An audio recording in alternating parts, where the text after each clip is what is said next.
Thought ہے، خیال مطلب تھاٹ ہے، تدریجی مطلب اسٹیپ بائی اسٹیپ، درجہ بدرجہ کو تدریجی، ارتقا مطلب آگے بڑھنا، اسٹیپ بائی اسٹیپ نظم جو ہے آگے بڑھتی ہے۔ نظم کی ایک اہم خصوصیت یہ ہے کہ ایک اسٹیپ بائی اسٹیپ یہ آگے بڑھے گی، ایک سینٹرل پوائنٹ یعنی ایک مرکزی خیال ہوگا۔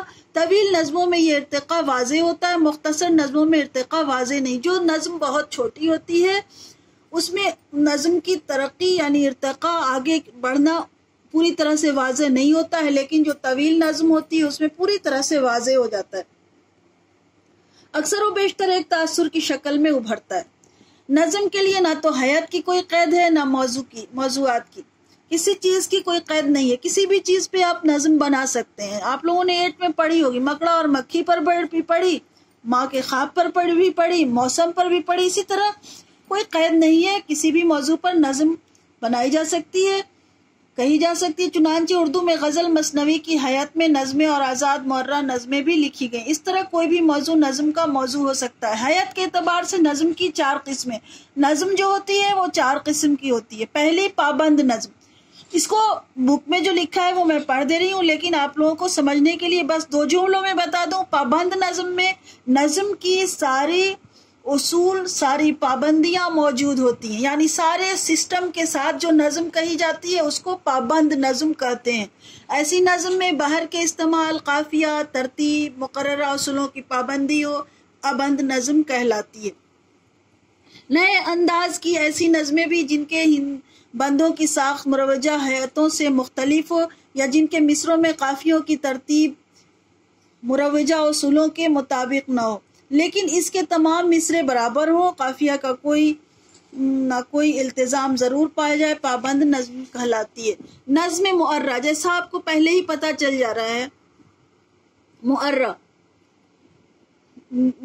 ایسی نظم جس کے تمام مصرے برابر ہوں مگر قافیے کی پابندی نہ ہو، نظم معرہ کہلاتی ہے۔ کچھ لوگوں نے اسے نظم آری بھی کہی ہے۔ آزاد نظم، ایسی نظم جس میں نہ تو قافیے کی پابندی ہو اور نہ تمام مصروں کے ارکان برابر ہوں، یعنی جس کے مصرے چھوٹے بڑے ہوں، آزاد نظم کہلاتی ہے۔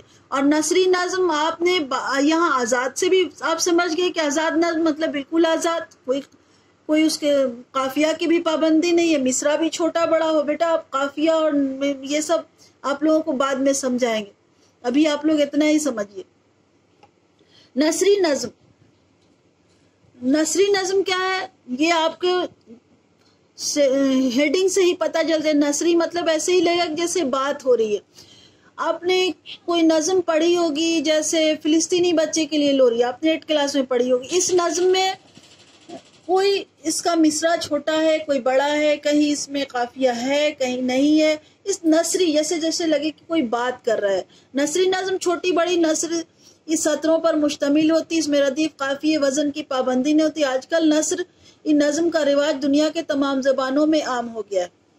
ایک بات ختم ہو گئی بیٹا۔ دوسری بات، ہم لوگ جن کی نظم پڑھنے جا رہے ہیں الطاف حسین حالی کی، الطاف حسین حالی کے بارے میں ہم لوگ تھوڑا سا پڑھ لیں۔ الطاف حسین حالی کی پیدائش 1837 میں 1837 عیسوی کو یادگار جگہ، ایک ہسٹوریکل پلیس پانی پت میں پیدا ہوئے تھے۔ پانی پت کی لڑائی آپ لوگوں نے ہسٹری میں پڑھی ہوگی، تو ان کی پیدائش کی جگہ آپ لوگوں کو ہمیشہ یاد رہے گی۔ پانی پت ہریانہ میں ان کی پیدائش 1837 کو ہوئی۔ ان کی ابتدائی تعلیم وطن میں، آپ زیادہ تر رائٹرز کے بارے میں یہی سنیں گے کہ ان کی ابتدائی تعلیم وطن میں یا گھر پہ ہوتی تھی، اور کچھ تعلیم دہلی میں ہوئی۔ وہ اردو کے ادبی نظریہ ساز، ناقد، سوانح نگار، صاحب طرز، انشا پرواز ہیں۔ یہ جملے تھوڑا آپ لوگوں کو وزنی لگ رہے ہیں۔ ادبی نظریہ ساز، ادب کا نظریہ بتانے والے کے ادبی نظریہ یعنی لٹریچر کا کیسے سسٹم سے لٹریچر کو بتایا جائے، کیسے سمجھایا جائے، کس طرح سے لکھا جائے۔ سوانح نگار، انہوں نے سوانح بھی لکھی ہے یعنی بایوگرافی، اور صاحب طرز انشا پرواز ہیں، اور بڑے طور طریقے سے انہوں نے سب کو آگے بڑھایا ہے. شاعر کی حیثیت سے بھی ان کا مرتبہ بہت بلند ہے. ان کا اصل کارنامہ یہ ہے کہ انہوں نے اردو شاعری کو نئی راہوں پر ڈالا ہے. نیا راستہ اردو شاعری میں انہوں نے چنا ہے. غزل اور قصیدے کی خامیوں کو واضح کیا. ان کی غزلیں اور نظمیں لطف و اثر کے اعتبار سے اعلیٰ درجے کی ہیں، بہت بلند درجے کی ہیں ان کی غزل اور نظم بھی. اور ان کے کلام میں سادگی ہے، درد مندی ہے. درد مندی مطلب جو پریشانی جو سماج میں یا جو حالات کی یا جو لٹریچر کے ادب کی جو پریشانی ہے، جو کمیاں ہیں، وہ درد مندی وہ ظاہر کرتے ہیں. اور سادگی، بالکل سادی زبان میں بیان کرنے کی کوشش کرتے ہیں. جذبات کی پاکیزگی، یعنی جو ان کی فیلنگس ہے وہ بالکل صاف ستھری ہے. ان کی 4 اہم کتابیں ہیں: حیات سعدی، مقدمہ شعر و شاعری، یادگار غالب، سر سید کی سوانح، حیات جاوید. مولانا حالی شعر و ادب کے محض مسرت حاصل کرنے کا ذریعہ نہیں. شعر و شاعری کو کچھ لوگ صرف مسرت، صرف انٹرٹینمنٹ سمجھتے ہیں، لیکن یہ کہتے ہیں کہ انٹرٹینمنٹ نہیں، وہ شاعری کو مقصدیت کے قائل تھے. شاعری میں مقصدیت کے قائل تھے، یعنی شاعری جو ہو اس کا کوئی مقصد ہو. ان کا خیال تھا کہ شاعری زندگی کو بہتر بنانے میں مددگار ہو سکتی ہے. زندگی کو بہتر بنانے میں کیسے مددگار ہو سکتی ہے؟ جو پوری ایک کہانی میں جو باتیں کہی جائیں، وہ بڑے بڑے شعراء 1-2 لائن میں، یعنی 2 مصروں میں، ایک شعر میں پوری باتیں کہہ جاتے ہیں، اور ان کے کچھ اشعار پہ پوری تھیسس بن جاتی ہے، اور دنیا میں اس سے بڑے بڑے کام لیے جا سکتے ہیں. وہ شاعری کے لیے تخیل مطلب تھاٹس، مطالعہ کائنات یعنی اسٹڈی آف یونیورس، اور مناسب الفاظ کی جستجو اور مناسب الفاظ کی جستجو تلاش کو ضروری سمجھتے تھے. حالی کو غالب، شیفتہ اور سر سید کی صحبت سے حاصل تھی، جن سے ان کی تنقیدی شعور کو جلا ملی. جلا مطلب روشنی. ان کی جو تنقیدی جو کرٹیسزم جو تھی وہ غالب، شیفتہ اور سر سید کے ساتھ رہنے سے اس سے زیادہ ان کو آئیڈیا ملا، جلا ملی. حالی نے ایک طویل نظم مد جزر اسلام مسدس کی شکل میں لکھی، جس کے بارے میں سر سید نے کہا کہ قیامت کے دن جب خدا پوچھے گا کہ تو کیا لایا ہے، تو میں کہوں گا کہ مسدس حالی لکھوا کر لایا ہوں. اتنا شاندار ان کا مسدس ہے جس کا نام ہے مد جزر اسلام.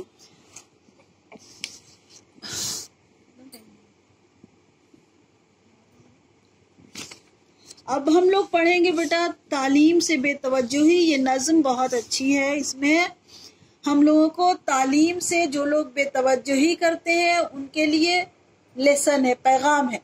یعنی جو لوگ تعلیم کی ویلیو نہیں سمجھتے ہیں، دھیان نہیں دیتے ہیں ایجوکیشن پہ، ان کے لیے پیغام ہے. جنہوں نے کہ تعلیم کی قدر و قیمت نہ جانی، مسلط ہوئی ان پہ ظلمت. جن لوگوں نے ایجوکیشن کی کوئی ویلیو نہیں سمجھی ہے نا، تعلیم کی قدر و قیمت، ویلیو آف ایجوکیشن ہے نا، جنہوں نے کہ تعلیم کی قدر و قیمت نہ جانی، مسلط ہوئی ان پہ ظلمت. نہیں قدر و قیمت جانی، ان کے اوپر حاوی ہو گئی کیا؟ ظلمت. ظلمت مینس اندھیرا. اب پوچھا جائے کہ اندھیرا کیسے؟ ہم تو روشنی میں بیٹھے ہیں، بلب جل رہا ہے، لیکن حقیقت یہ ہے کہ وہ شخص اندھیرے میں ہے جس نے تعلیم حاصل نہیں کی. اور جتنا زیادہ جس نے تعلیم حاصل کی اس کی نظریں اتنا زیادہ روشن ہو جاتی ہیں. تو ضروری ہے کہ زیادہ سے زیادہ تعلیم حاصل کیا جائے. جیسے ہم لوگ خود کے بارے میں کہتے ہیں کہ ہمیں چائنیز زبان نہیں آتی ہے، اور ہمارے پاس چائنیز زبان میں کوئی بڑی سے بڑی باتیں لکھ کر رکھ دی جائے اور کہا جائے کہ پڑھو، تو روشنی ہوتے ہوئے بھی وہ کاغذ وہ لکھاوٹ ہمارے لیے تاریکی کے برابر ہے. تو ظلمت چھا گئی، اندھیرا چھا گیا ان لوگوں کے زندگی میں جنہوں نے تعلیم کی قدر و قیمت نہیں کی. ملوک اور سلاطین نے کھوئی حکومت. ملک مطلب ہوتا ہے فرشتہ، اور ملوک فرشتے کی جمع، فرشتہ کی جمع فرشتے کو ملوک کہہ رہا. اور سلاطین سلطان کا مطلب ہوتا ہے بادشاہ. سلاطین بہت سارے بادشاہ کو کہتے ہیں. تو بادشاہوں نے اور فرشتوں نے بھی حکومت کھو دی۔ اب ہم سے پوچھا جائے کہ ملوک اور سلاطین کا مطلب کیا ہوا، حکومت کیسے ان لوگوں نے کھوئی؟ تو آپ نے ہندوستان میں ہی دیکھیے، دوسری جگہ کیا دیکھیں گے کہ یہاں مغلوں نے حکومت چلائی۔ اگر وہ فل ایجوکیٹڈ ہوتے، ان کا ایجوکیشن سسٹم اچھا ہوتا، وہ بہت طاقتور تھے، بہادر تھے، دلیر تھے، عقل مند تھے، لیکن ایجوکیشن کی کمی تھی ان کے پاس، اور انگریزوں کے پاس ایجوکیشن زیادہ تھا۔ انہوں نے اپنی چال بازی سے ان کو ہرا دیا اور ہندوستان پر حکومت شروع کر دی۔ تو سلاطین نے بھی حکومت کھوئی، کیوں؟ علم کی کمی کی وجہ سے۔ اور ابلیس جو فرشتہ تھا، جو فرشتوں کا سردار تھا، جسے ابھی شیطان کہتے ہیں، اس کی بھی جہالت کا یہ عالم تھا کہ اس نے اللہ کے حکم کو ٹھکرا دیا، تو اس کی بھی حکومت چلی گئی اور وہ شیطان ابلیس بن کر زمین پر آ گیا۔ یہ بامانی شعر ہے۔ کہا نا الطاف حسین حالی ایک بڑے شاعر تھے، ان کے ایک ایک لفظ میں، ایک ایک شعر میں بڑی گہرائی ہے۔ گھرانوں پہ چھائی امیروں کے نکھت، اور جو امیر لوگ تھے ان کے گھر پر بھی غربت چھا گئی۔ رہے خاندانی نہ عزت کے قابل، اور جو باپ دادا خاندان والوں نے عزت بنا کے رکھی تھی وہ سب عزت ختم ہو گئی۔